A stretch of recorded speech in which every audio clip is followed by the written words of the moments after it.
faqat jismim shu yerda xolos. O'qiganlarim zehnimni ostin-ustun qilib yubordi. Fikru xayolimni chalkashtirib tashladi. Kitobning har bir bo'limida boshqachalik, imkonsizlik bordek. Masalan, Mahmud afandi qishning qoq o'rtasida uzumzordan uzum terib keldi. Bu men uchun imkonsiz narsa. Lekin shuni angladimki, inson har bir qilgan ishini Allohdan deb bilishi kerak ekan.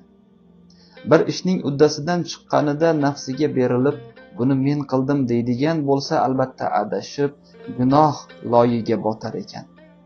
U holda Mahmud afandini o'sha botqoqlikdan qutqargan rostdan ham Xizr edimi? Rostdan ham inson boshiga mushkul tushsa, Xizr har doim hoziru nozir bo'ladimi? Mahmudning birdaniga ilhom bilan aytgan she'richi, insonning og'zidan to'satdan shunday go'zal she'r chiqishi mumkinmi? Shular haqida o'ylab o'tirganimda ro'paramdan bir yigit paydo bo'ldi. U asta-sekin menga yaqinlashdi. U bu yoqqa kelyapti, lekin bilib turibman, mening yonimga emas. Rostdan ham u uzoqdan yonimda o'tirgan qari kampirga xitob qildi. "Ona, yuring, uyga ketamiz." Men hech kimi yo'q bechora kampir deb o'ylagan insonning yaqinlari borligini ko'rib shunday sevindimki, adashganimga xursand bo'lib ketdim. O'g'il onasining qo'ltig'idan tutdi. Ikkovi birga yo'lga tushishdi. Onaxon ketayotib menga bir qayrilib qarab qo'ydi. Nimagaligini bilmadim-u, ammo bu qarash mening ichimni eritib yubordi. Qarashining og'irligi esa meni uyaltirdi. Ona bola ketgach men ham bog'da ko'p o'tirmadim. O'rtog'im bilan ko'rishishga kelishgan vaqtimiz yaqinlashib qolibdi. Shuning uchun ortga qaytdim. Biroq o'qiganlarim bog'dagi onaxonning ketayotib menga ma'noli qarab qo'yishlari xayolimdan ketmay qoldi. O'sha boqish ko'z o'ngimda surat bo'lib qotib qolgandek. Bir necha soat avval do'stim bilan ko'rishgan kafening yoniga keldim. Do'stim kelib meni kutib turgan ekan. Salomlashgandan keyin birga ketdik. Qayerga ketayotganimizni bilmaganim uchun indamay unga ergashdim. "Nimalar qilding? Uyga borib keldingmi?" so'radi u. "Yo'q, bormadim. Biroz aylandim, keyin bir chekkada o'tirib yana kitob o'qidim" dedim. Xo'sh, keyinchi Qozi Mahmud afandi nima qilibdi? Nafsi uni ne ko'ylarga solibdi? Nimalar qildiribdi yoki nimalarni qildira olmabdi? Do'stim meni mana shunday savollarga ko'mib yubordi. O'qiganlarimning hammasini birma-bir aytib berdi. Do'stim hammasidan ham Xizr alayhissalom va uning ko'magi haqidagi gapni eshitib angrayib qoldi. "Boradigan joyimizda mana shuni ham so'raylik, maylimi? Esimga solgin", dedi u hayajonlanib. "Ha, mayli", dedim men boshimni irg'ab. Tik balandliklardan oshib o'tib, ora ko'chalardan boryapmiz. Men bu yerlarni bilaman, avval ham o'tganman, lekin hozir qayerga ketayotganimizni chamalay olmadim. 10 daqiqacha yurgandan keyin bir mehmonxonaning oldida to'xtadik. Uning peshtoqiga shunday deb yozib qo'yilgan ekan: Moviy Istanbul mehmonxonasi. Ertalab ko'zimga chalingan joy emasmi? Ha, xuddi o'sha. Yana tasodifmi? Mehmonxonaning katta yog'och eshigidan kirib ichkariga o'tdim. Mehmonxonadan ham ko'ra eski tarixiy uyga o'xshab ketarkan bu bino. Mehmonxonaning kiraverishi ko'proq kitob o'qish zallarini eslatardi. Bir devor boshdan oyoq kitob javoni ekan. Shundoqqina kirganda o'ng tomonida maslahatxona, qabulxonaga o'xshagan joy bor ekan. O'sha yerda bir yosh yigit o'tiribdi. Ertalab mehmonxonaning zinasida kitob o'qib o'tirgan bola-ku, qo'lida ham o'sha boyagi kitob hali ham o'shani o'qiyapti. U bizga e'tibor ham qilmadi. Bu yerning boshqacha havosi bor ekan. Mehmonxonaga kelganingizni sezmaysiz ham, chunki hozir aytganimdek mehmonxonaga o'xshamaydi. Mo'jazgina, shinamgina joy ekan. Odamga uy haroratini, yaqinlik hissini berar ekan. Mehmonxona emas, karvonsaroyga o'xshaydi. Menga shunaqa narsalar yoqadi-da. Sal nariroqdagi yog'och stullarga o'tirdik. Birozdan so'ng yonimizga bir kishi keldi. Do'stim shu yerda Karim degan kishi ishlar ekan. O'sha kishi bilan ko'rishmoqchi edik dedi. Boyagi bola esa borib o'sha men aytgan kitob o'qib o'tirgan yigitni chaqirib keldi. U ham darhol biz turgan joyga kelib, nihoyatda muloyimlik bilan salomlashdi. Xo'sh, Xush kelibsizlar. Meni qidirayotgan ekansizlarmi? Marhamat, nima xizmat, dedi odob bilan. Meni otam yubordilar, ismlari Orif. Bir necha yil avval otam bu yerga tez-tez kelib turardilar. Bir yaqin do'stlari bor edi shu yerda. Erta tongda kelib suhbat qilishardi. Bir safar men ham kelgan edim. Ismlari nima edi-ya? Ha, Umarbey bo'lsa kerak. O'sha kishi bilan ko'rishmoqchi edik, dedi do'stim. Yigitning ko'zlari qorong'ilashib, qarashlarida mahzunlik paydo bo'ldi. Men nima bo'lganini sezgandek bo'lib, endi aytmoqchi edim, yigit mendan oldin aytishga ulgurdi. Ha, Umar amaki edi ismlari. Lekin u kishi vafot etganlariga salkam 2 yil bo'ldi. Alloh rahmat qilsin, bilmagan ekanman, dedi do'stim. Hammamiz bir og'izdan amin dedik. Umar amakini nima uchun qidirayotgandingiz, dedi Karim. O'zi juda ham muhim ish emas.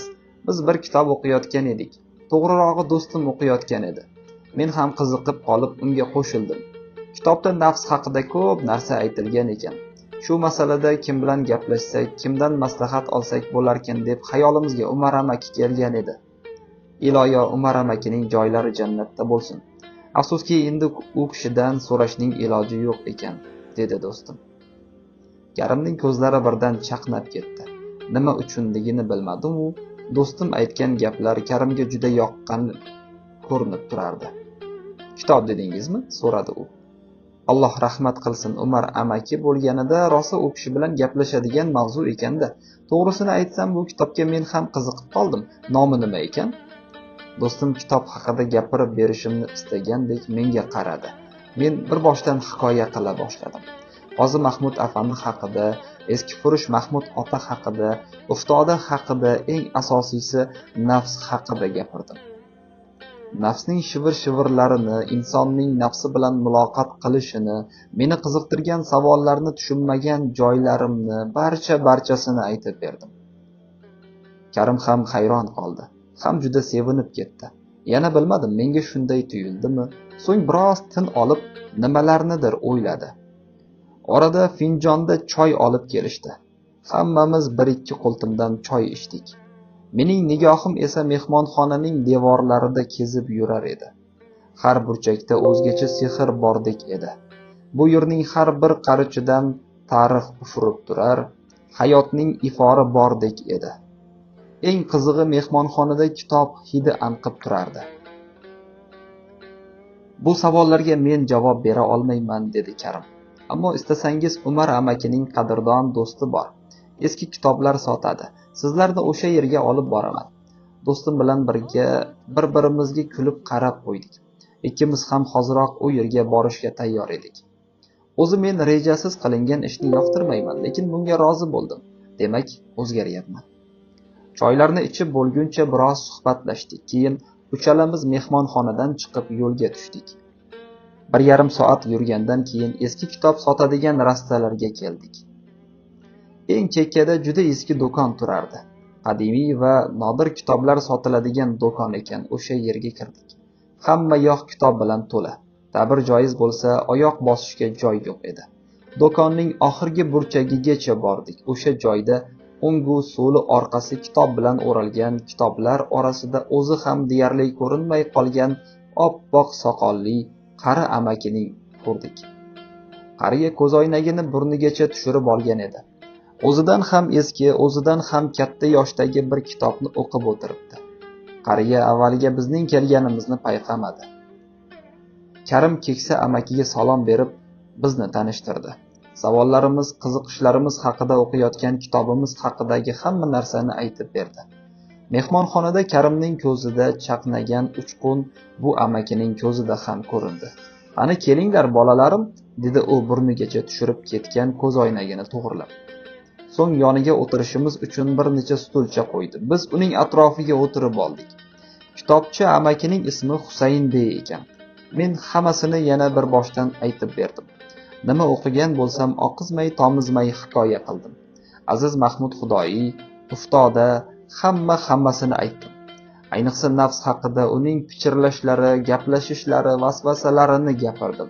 Men hikoya qilar ekanman, choy olib kelishdi. Bugun rosa choy ichadigan kunimiz ekan. Biz turklar choy ichmasak, o'lib qolsak kerak deb o'ylab qo'ydim. Bir tomondan choydan ho'plab, bir tomondan hikoya qilishda davom etdim. Ular ham jon quloqlari bilan tinglashdi. Gaplarim tugagach, Husaynbey kaftini iyagiga qo'yib, bir muddat o'yga tolib turdi. Keyin esa sekingina ikki og'iz gapirdi. Aziz Mahmud Xudoyi, nafsini o'ldirmasdan o'lmagan avliyo. U yana o'yga toldi. Qariyaning yuzidagi ajinlar diqqatimni tortdi. Men uning ko'zoynagidagi bir-biriga ulangan qismlarga tikilib qoldim. Shimidagi yamoqlar ham ko'zimga tashlandi. Ammo negadir bu keksa odamning holati menga huzur berdi. Bolalarim, sizlar aytgan voqealar juda ajoyib. Shu bahona bir avliyo zotni eslagan bo'ldik. Kitobda aytilganlar ayni haqiqatning o'zginasi. Har haqiqat Aziz Mahmud Xudoyi mana shunday sinovlarni, riyozatlarni boshidan kechirgan. To'g'ri, kitobda xayoliy to'qima obrazlar ham bor, lekin shu narsa haqiqatki, avliyo zotlar mashaqqatli yo'lni tanlaganlar. Buyuk zotlarning sinovi ham buyuk bo'ladi. Endi aytinglarchi, sizlar mendan nima istaysizlar? Nimani so'ramoqchi edingiz? Nafs, deb yubordim men birdaniga. Nafsning nimaligini bilmoqchi edik. U inson bilan haqiqatan gaplashadimi yoki yo'qmi? Biz mana shu narsalarga qiziqyapmiz. Qariya menga tabassum bilan qaradi. So'ng choyidan bir qultum ichdi. Eshit bolam. Bugungi odamlar dunyo degan narsani faqatgina ismi va jismi bilan taniydi. Biz g'aflat zamonida tug'ilgan g'ofil insonlarmiz. Biz dunyo biz uchun yaratilgan, u bizniki deb o'ylaymiz. Holbuki dunyo har bir musofirga men senikiman deb uning qalbini o'g'irlab, o'zini tashlab ketadi. Qadimda yashagan odamlarning tilida dunyo degan narsa faqat mol dunyodan iborat emas edi. Dunyo nafs degani. Hirs, orzu, havas, kibr, shahvat, gina qudrat, nafrat degani edi. Ular uchun bu dunyoda yashash emas, balki undan qutulib omon qolish muhim bo'lgan. Bizning zamonamizda esa dunyoga ega bo'lish eng oliy maqsad bo'lib qoldi. Avvalgi insonlar yashashni majburiyat deb bilishgan. Biz esa dunyoni zarurat deb hisoblayapmiz.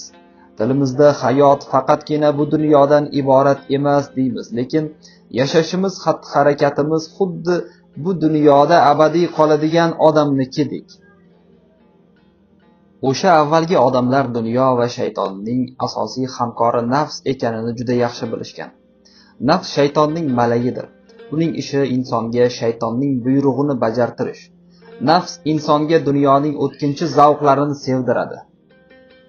Nafs juda makkor dushmandir. Nafs inson bilan gaplashadimi deb so'rayapsan-ku. O'sha nafsning yana bir ismi nafsi notiqa, ya'ni nutq qiluvchi, gapiruvchi nafsdir. U har doim sening ichingda yashaydi. Hech qachon to'xtamaydi. U so'z, kalom, ovoz bilan emas, balki his-tuyg'ular bilan xitob qiladi.